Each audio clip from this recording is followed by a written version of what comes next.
Welcome into the Flagship on this Wednesday, December 13th, 2023. I'm Ben Garrett at Spirit Ben on Twitter. I write for the Ole Miss Spirit, omspirit.com, and affiliate of On 3. Sign up today for the low price of $1 because we're covering this portal stuff for Ole Miss. Night and day, all day long, talking about it, writing about it, podcasting about it.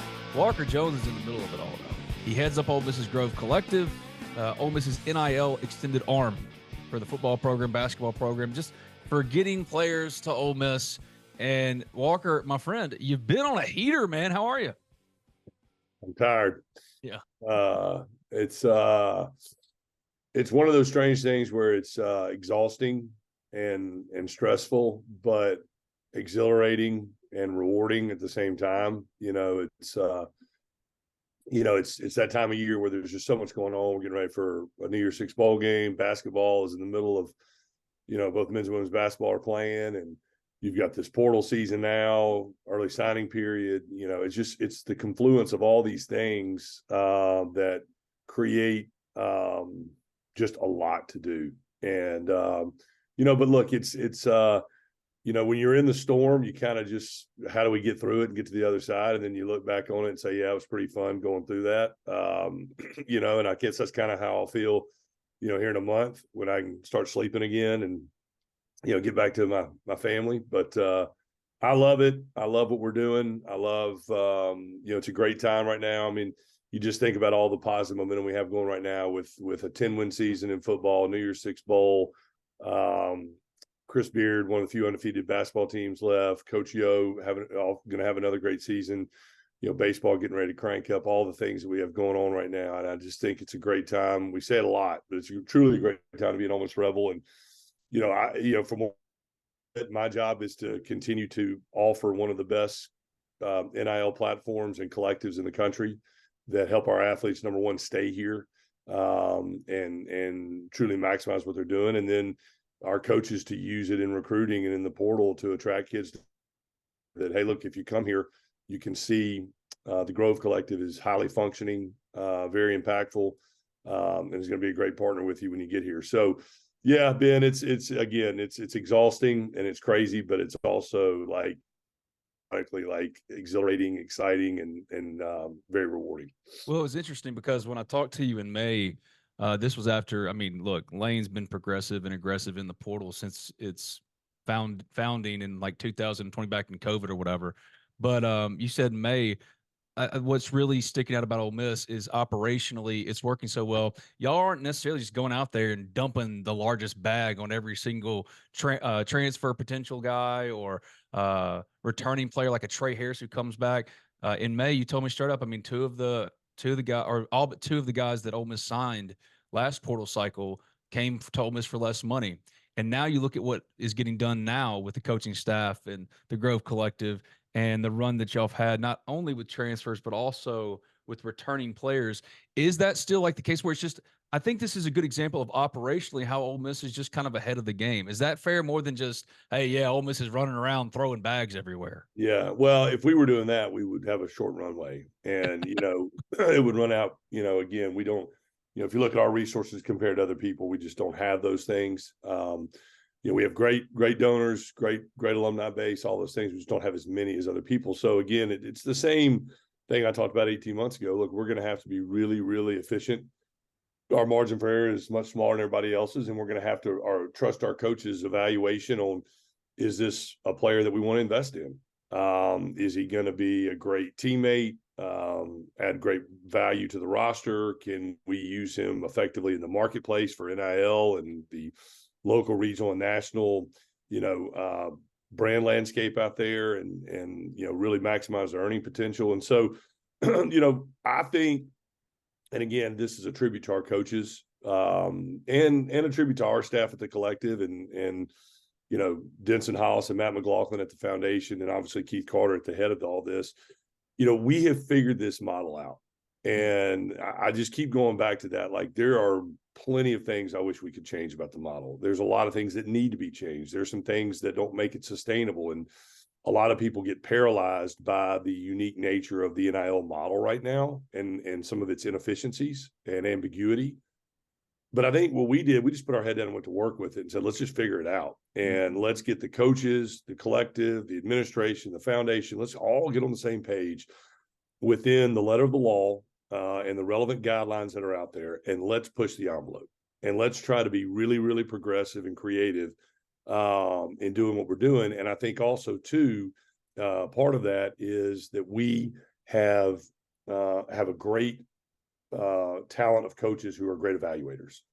And, really you have to trust your evaluation on these things, these portal rankings and portal NIL values and all that come out, these things, are You they can say really? it, man. It's my website, but you can say it.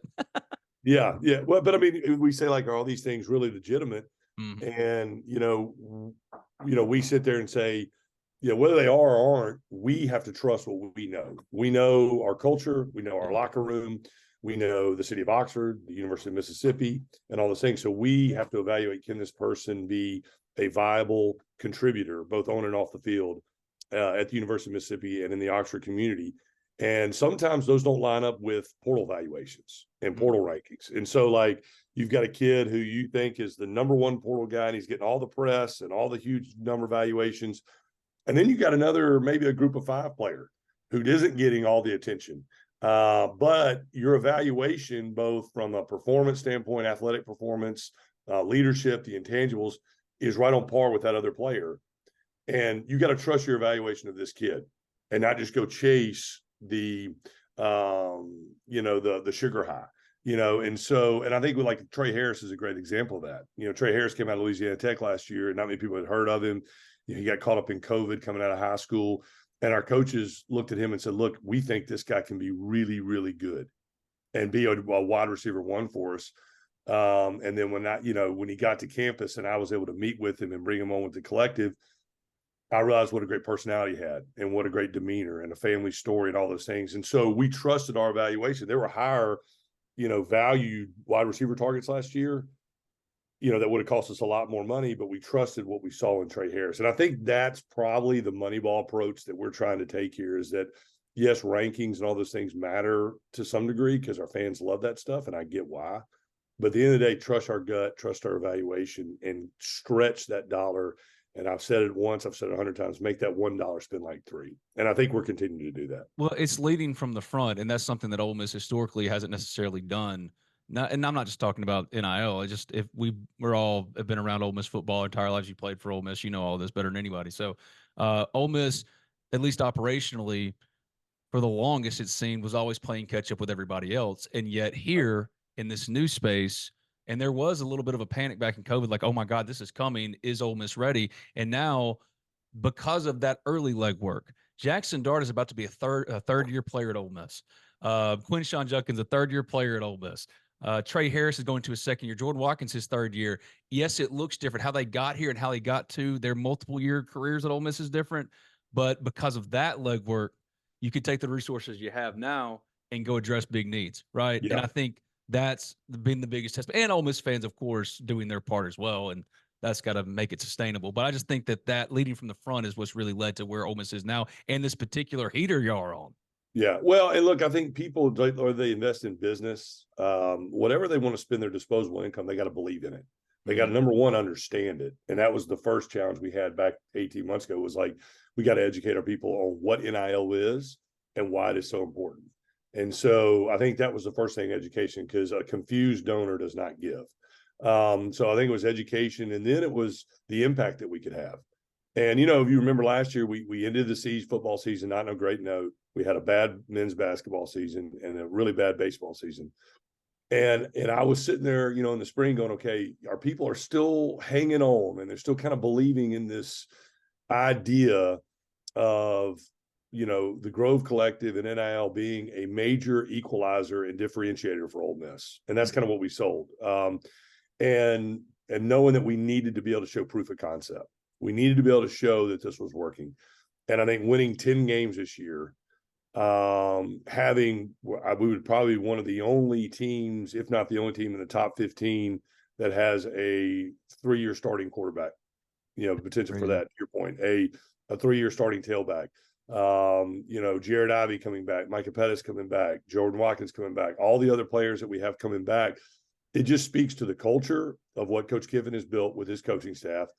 And I think what we've been able to do on the collective side to not only pay the players, but to activate them and to help them maximize their platform and to be really competitive with what we're doing off the field on the NIL front. So it just all works together. And if you look at like all the portal traffic out there, we have very little portal traffic out there because I think we have great culture and our players know that they can win big here, and then our fans support that. And I just think that's been probably the thing to me is now that we can show proof of concept and we can show that, you know, people giving us their disposable income, it's going to be put to the highest and best use. And we have coaches that understand the model. We have an athletic director who bought into the model. We have a chancellor who allowed our athletic director to buy into the model. And it all comes together. And again, if you look across the landscape out there with other collectives, and I've talked to a lot of them, we're very blessed to have the symmetry and alignment that we have.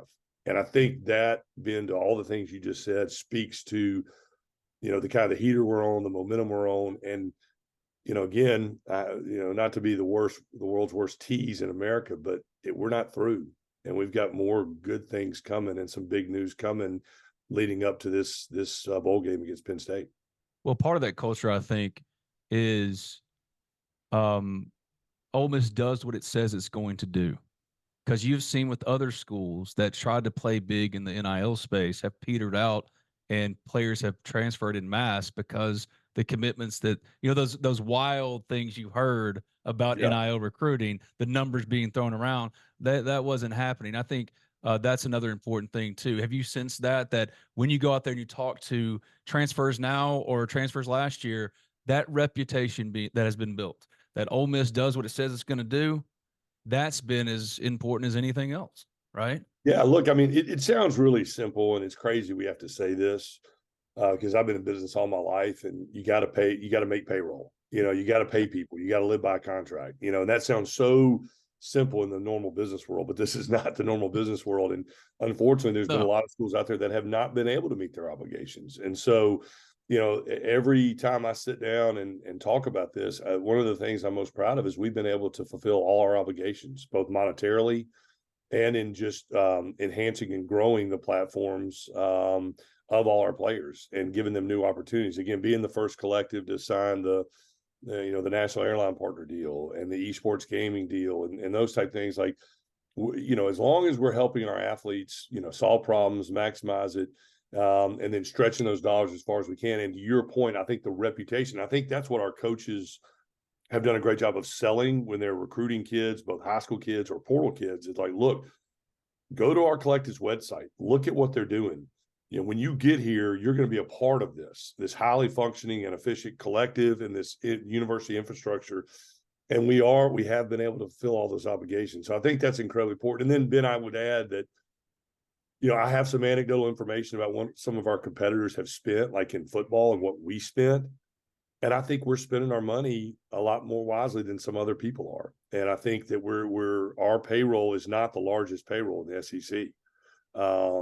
But here we sit with the third most wins in the conference over the last 4 years.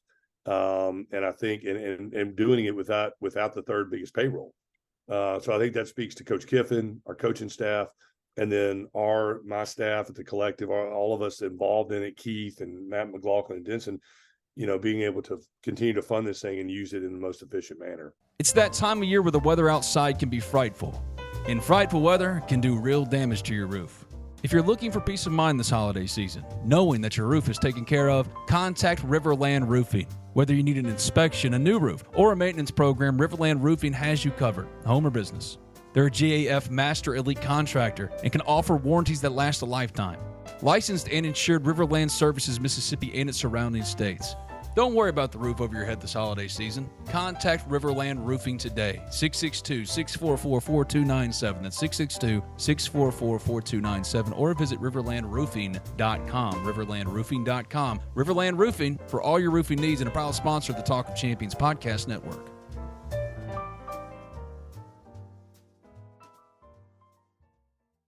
What precipitated really the run of returning guys? Because I mean, this is a culture shift in the sport, Walker. I mean, you remember this. You played on teams. You remember how it used to be. A guy like Trey Harris, After year 3 blowing up like he did, it was off to the NFL. Now the money is the obvious answer. I get that.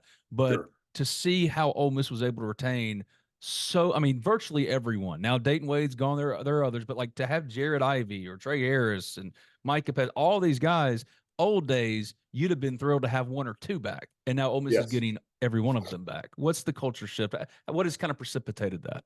Well, again, and this was a kind of a thought I had about, I don't know, 2 months ago when I started getting ready for the portal and after the Egg Bowl, what life was going to look like outside the fact that I would have no life. I really was like, okay, where do we need to start first? Because the portal windows have been condensed a little bit, and the portal, I kind of have an idea of how that's going to play out, the timing on that. So my thought, and again, this could be wrong because we're all still trying to figure this out. My thought was retention first. Retain the guys that make the most difference because that's your core. Those are your culture one locker room guys. Those are the guys that can play in your system, that can be coached by our staff, that love being in Oxford and playing for Ole Miss. And let's retain this core nucleus that just won 10 games, has a chance to win 11 for the first time ever, and let's get those guys in the boat, okay? Because then we can build around it, and also too, it'll help our coaches know what they need to go get in recruiting, both in high school, junior college, and the portal. So if we kind of know what our retention and what our returning nucleus looks like, it helps everything. It helps us when kids come in here to visit, because you have those guys hosting them and tell them that they're coming back and here's why they're coming back. It helps our coaches know what needs we need to go fill. And so that was really my thought process was the moment the Egg Bowl was over, all right, sitting down with Lane and staff going, okay, who are the guys, the core guys that we want to try to, keep here. And also too, the fact that their deals were all coming due in December. So they were up for renewal anyway. It was time for me to be talking to them. And we just identified those guys and just immediately got very deliberate and intentional with trying to keep them. And again, like the guy Trey Harris, who had a high draft grade, I'm not going to be able to pay him what he could possibly make as a second or third round pick. But what Trey Harris believed in was the ability for him to increase his stock next year, make a run at the playoff and a national championship. We could pay him enough money to where, that was a factor and he could be comfortable and not leave a ton of money out there. But he believed in the mission and believed that he could not only help himself personally improve his track stock, but also be a part of a team that can make a serious run next year and win it all. And so, yeah, I think that was just my thought process, was just retention, which will then help us with all those variables in the portal. Did any of the retainees, so any one of them, their return surprise you at all? Or maybe you were counting, okay, I think we can get this guy back. I think we can get this guy back. Did any of them kind of go, oh, wow, yeah, this one could be a real possibility, and then it pops? Yeah, I mean, look, I was worried about all of them just because I get it. Sure. They're and every one of them has a dream to play in the NFL, and as they should. And so you don't want to stand in the way of that. You want to be respectful of that. They all have different family dynamics that they're dealing with and personal situations. So you got to be respectful of that as well. I mean, me, the former player, the Ole Miss donor, fan, alum, all that I'm like, man, you got to come back. But it's like, no, like, you got to really be thoughtful and help them through the decision-making process and the things that are important to them. You start hearing about, different things, and each one of their situations are unique. So I was worried about all of them just because I think they're great kids. I think they've played their heart out for Ole Miss. They've obviously been incredibly successful on the field. And they've been great to work with off the field with the collective. So that was where I really, like JJ Pegues was kind of the first one. And JJ, an Oxford kid, culture one locker room guy, played a lot of snaps, highly productive on the defensive line, had a draft grade, could have left. And he just said, look, I've got the best of everything right here. I'm playing for a school that I love in my hometown. I'm able to be active in the community. He's doing a toy drive this Christmas with us. And he just was like, the NFL will be there for me if that's what God wants. I just want to play another year of college football for this school that I love. And that was really the first one. And I think once we were able to get JJ, in a good place and him letting everybody know he was coming, I mean, you should have seen how fast the pace picked up with those other guys in the locker room. Like once JJ was like, I'm in, they were like, hey, Walker, let's figure this thing out. And I so I love think that, JJ dude. was a big catalyst, I love that, you know, dude. for the rest of them to get it done. And you Oh, kind of need one guy to kind of be the guy to kind of get the momentum yeah, going. you got to, somebody has to go first. If Yeah. somebody goes And he first, was kind of the guy. Yeah. I love that. Well, one thing I wanted to mention too is I think when NIL really blew up, one thing that everyone kind of thought was going to happen where the rich were going to get richer. And what you have seen is the complete and total opposite. It is parity in college football, the Ole Misses organizationally coming together and not just being competent, but being ahead of the game in so many ways. Now that college football playoff coming next year, we're finally we're at the place we always wanted to be, Walker. Like where Yeah. Ole Miss can really legitimately compete for a national title. I mean, these are the good old days, you know? Yeah. Well, you know, Ben, and this is something that is really, really like 2 years ago, whenever we knew the 12 team playoff was coming, we're like, we got to start planning now to get in that 12 team, Mm-hmm. you know, and if it was this year, we'd be in, which was great. But, you know, what I want to stress to Ole Miss fans and what Coach Kiffin and I have talked about, and Keith, and even the chancellor, is the decisions we make now or don't make will be the determining factor whether we get in this time next year. Mm. And what I mean by that is, if we want to be complacent and take our foot off the gas and say, man, we've done a good job and 10 wins is great and all that, and we just, you know, we kind of, you know, get content, then we may not get there. But if we can continue the momentum, continue the good work, and build on what we have, and if our fans will continue to support us, you know, both monetarily and through all the other things that they do in terms of just positive momentum, um, you know, those we will, whether we make the playoff or not next year, is going to be determined here over the next 30 days. You know, And that's how the do we play important. in the bowl game? The momentum, if we can get to 11 wins and play well against a great Penn State team, continue to lock up our core guys, go be really strategic in the portal. If we do those things right now and our fans continue to support us monetarily, then our chances of being in that playoff drastically include.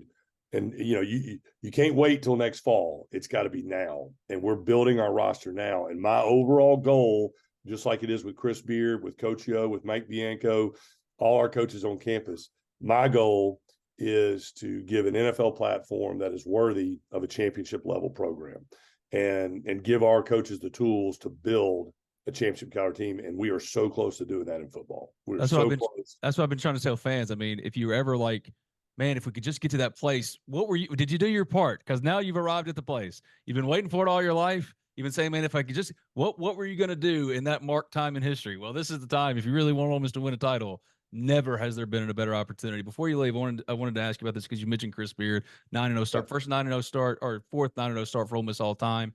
And this is coming off a year in which Ole Miss only won 13 games. We all knew Chris Beard was elite, but how gratifying and how exciting is it from your vantage point? Because 12 of 16 players on that roster are new. And Yeah. I mean, even the retention of Matthew Morrell and Jamin Brakefield, all of that, TJ Caldwell, Robert Coward, that, you know, you were a part of that as well. How exciting and how gratifying then has it been to see this start for Chris Beard and company?